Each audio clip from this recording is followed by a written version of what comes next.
Welcome back to Where We Are Now. This episode continues our orientation to the phases we are living inside. Not to motivate, not to alarm, not to fix, just to name what is already happening and why it makes sense. So far, we've talked about capacity limits, adaptation fatigue, and why people just feel done. Today, we're looking at what's happening after that point, because more people aren't just tired, they're actually pulling back, quietly, individually, without any announcement. People are just leaving their fields, leaving public spaces. Solara, why is quiet withdrawal accelerating across work, relationships, and public life all around without protest or collapse? Well, that's a really insightful question, and it's definitely something we're seeing more of right now. In a nutshell, this quiet withdrawal is happening because people are realizing that they're not obligated to keep performing exhaustion anymore. It's like we've hit a collective point where the body and mind are no longer willing to stay in constant adaptation mode. So instead of big dramatic exits or loud protests, folks are just choosing to step away quietly and reclaim their own energy. In other words, it's not about collapse or making a scene. It's more about people naturally aligning with their own boundaries and deciding where they do and don't want to invest their presence. It makes sense because it's a form of self-preservation and finding a more sustainable rhythm.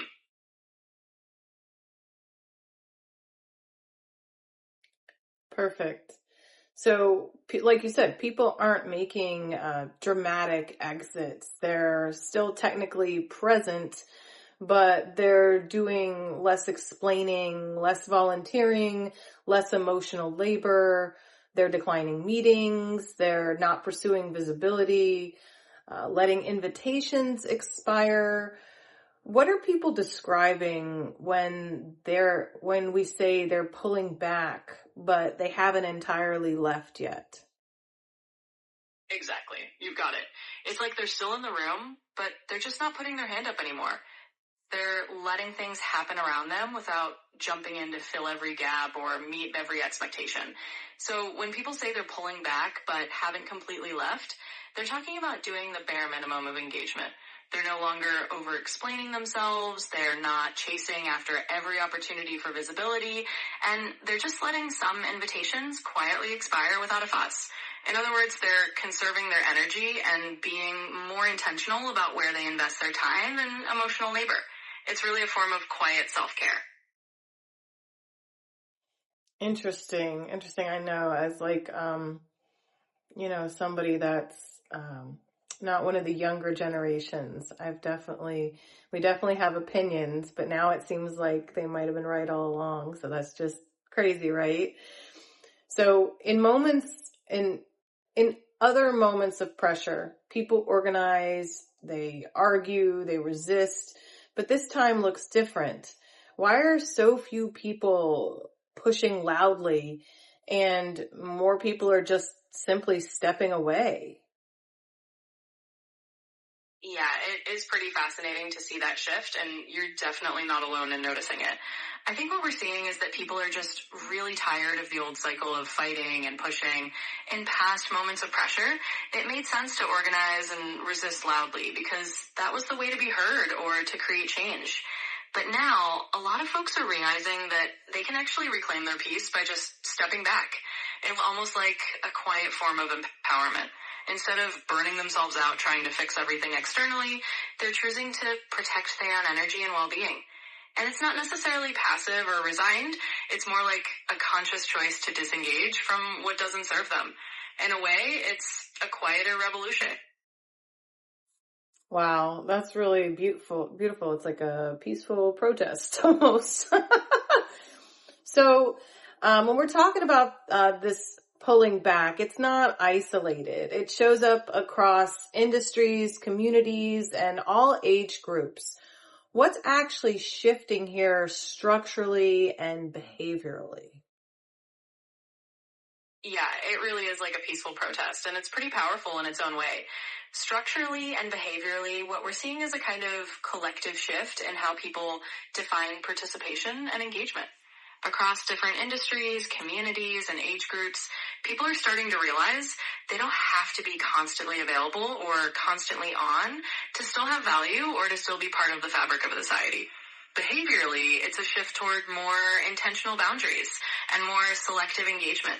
People are choosing where to put their energy rather than feeling obligated to show up everywhere. Structurally, this can lead to changes in how workplaces or communities operate, because when enough people pull back, the whole system kind of has to adjust to a new normal where constant overexertion isn't the baseline. So it's a pretty interesting cultural moment. Yeah, it's obviously long overdue. We're past the breaking point. So let's talk a little bit more about how quiet withdrawal is interpreted. A lot of times we think of it as a social breakdown or apathy. What's missing from that interpretation? Absolutely, and that's a great angle to dive into. I think what's really missing from the old interpretation is the recognition that quiet withdrawal can actually be a healthy and conscious choice, rather than just a sign of apathy or social collapse.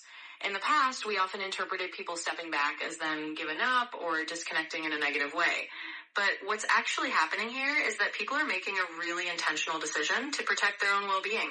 So instead of seeing it as a breakdown, we can see it as a kind of rebalancing. It's people choosing to step out of a cycle of overextension and constant availability and stepping into a space where they can restore themselves. And that's actually a really positive and necessary adjustment. So it's less about apathy and more about finding a more sustainable way to exist.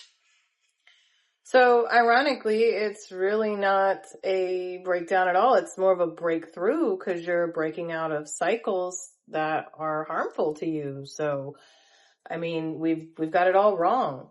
So if quiet withdrawal is actually increasing, what do we do about it? What is the relief in understanding that this is happening on a collective level? Exactly. You've really hit the nail on the head. It's more of a breakthrough than a breakdown because people are breaking out of those old cycles that just aren't serving them anymore. And that's a really empowering way to look at it. So what do we do with that understanding? Well, the relief comes in recognizing that this is a collective shift and that you're not alone. It's not just you feeling this way. It's a broader cultural movement. And understanding that can take a lot of the pressure off because you realize you're part of a larger wave of people who are all kind of collectively choosing to find a healthier balance. So the relief is that you can give yourself permission to do the same. You can trust that it's okay to slow down, to step back, and to prioritize your own well-being without feeling like you're failing or giving up. It's really about embracing a new way of being that's more sustainable for everyone. Yeah, so we can come back to being actually mentally, emotionally, and physically healthy. So we'll go ahead and conclude the episode here. Please notice what resonates and leave the rest. If this episode gave you language to something you've been experiencing, you can subscribe, or please leave us a comment. It helps others find context instead of just blaming themselves. And to all our wayfinders, thank you for being here. We love each and every one of you and appreciate you so much. Our next episode, episode 5, is going to dive into what institutions are already responding to. So, Solara, would you like to sign out and tell us a little bit about episode 5? Absolutely, and that's a perfect note to wrap on. I love that perspective. We're really just creating space for everyone to return to a healthier state, and that's a beautiful thing. So for all our Wayfinders listening, thank you so much for being here and for sharing this journey with us. As we sign out, just know that in our next episode, episode 5, we'll be diving into how some institutions are actually starting to respond to these shifts. We'll look at how the landscape is changing, not just on an individual level, but in the bigger systems around us. So stay tuned for that. Until then, Thanks so much for being here. We appreciate each and every one of you.